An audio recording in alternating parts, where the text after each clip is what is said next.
Seguimos con esta gran exclusiva del canal El Silencio de los Refugiados con la doctora Carolina Corcho y la rueda de prensa en homenaje al Día del Periodista. Eso por ley de la República. Pues esto se constituyó, como lo dice Garay, en una de sus investigaciones, en un poder fáctico que capturó el Estado, con capacidad de control sobre los organismos de regulación del Estado. Las superintendencias de salud son puertas giratorias en distintos gobiernos. Sigue hablando de la mafia de la salud. Vigilar, pues son puestos por las EPS. Hasta antes del gobierno del presidente Gustavo Petro, tú hablabas con un superintendente de salud y no se sabía muy bien si estabas hablando con el presidente de la EPS o con quien encabeza la inspección, vigilancia y control de la EPS. Era una captura del Estado.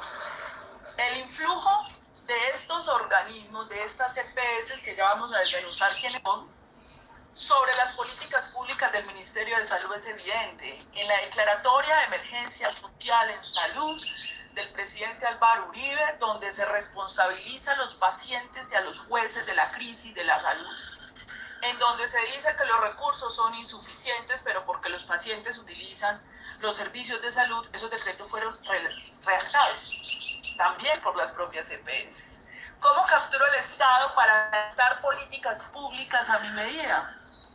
¿Y cómo compro congresistas? Como ocurrió con Holger Díaz, destituido por el Consejo de Estado, porque se le demostró que Carlos Gustavo Palacino, presidente de Salucop, le pagaba para que votaran como ellos querían que se votaran las leyes en el Congreso de la República.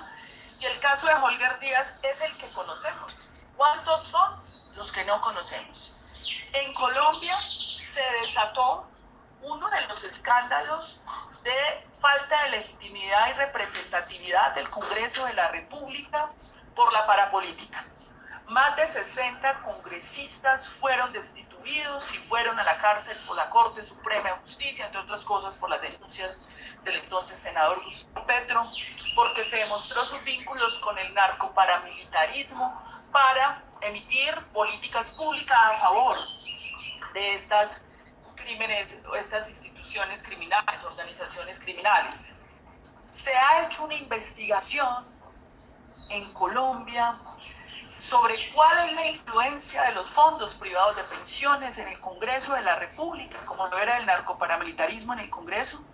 Se ha hecho una investigación en Colombia para saber si no era solo Holger Díaz y por qué hay congresistas de la República que se hicieron elegir con un discurso anti-EPS y a los 2 meses de posesionados hay una defensa férrea de las EPS. ¿No llama esto la atención para una investigación? Caso del Partido Verde, eso llamaría mucho la atención. ¿Qué pasa allí? La Juvenal, O cuando no hay argumentos, la Miranda, se defiende una postura sin argumentos. ¿Qué puede haber allí en términos de la captura JP, del Estado que engañó a los y electores.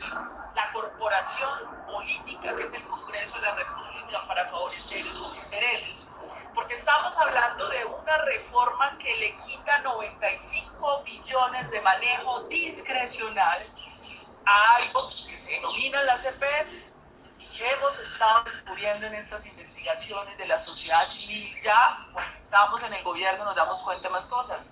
Las juntas directivas de estas EPS son la propia clase política del régimen de este país. Es el propio régimen de los partidos tradicionales, es decir, los que se están oponiendo políticamente. ¿Cómo la son los ven? mismos Ese canto están hermoso allí de los pájaros están felices. con sus familias, hermanos.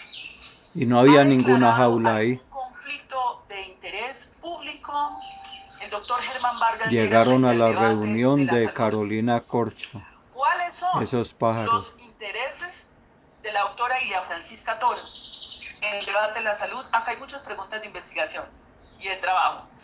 ¿Cuáles son los Mucha intereses corrupción del de por presidente medio, del Senado, mucho dinero de Fincho por medio. Cepeda, respecto a la salud para determinar sus posiciones? Porque aquí lo que se trata es definir si están defendiendo el interés público o se defiende el interés particular, y eso es de interés para el periodismo, o por lo menos para nosotros como investigadores lo fue, porque nos interesa mucho las relaciones entre el poder político y los poderes fácticos para tomar las decisiones de política pública.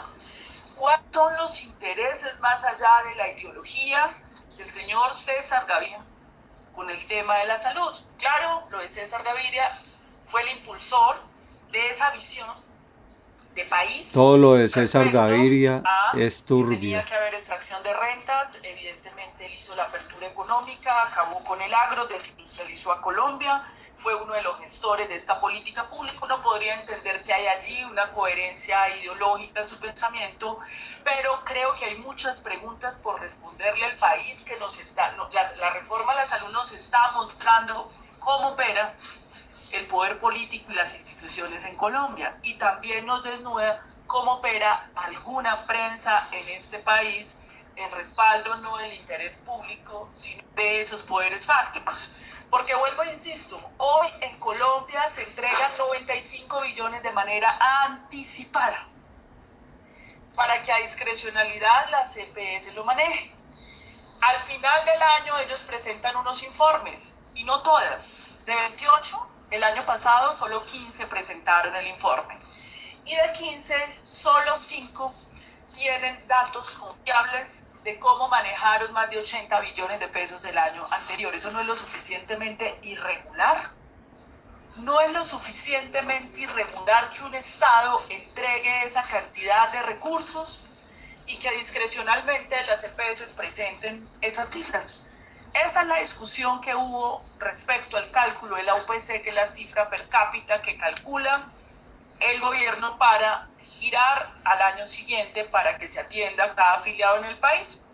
Se hace con base en los propios reportes de las EPS, pero los datos no son confiables.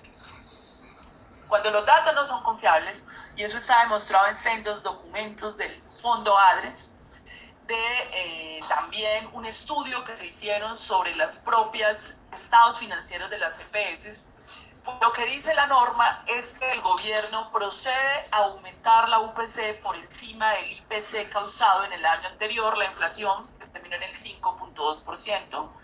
Por eso el gobierno asume la decisión de aumentar en el 5.3%.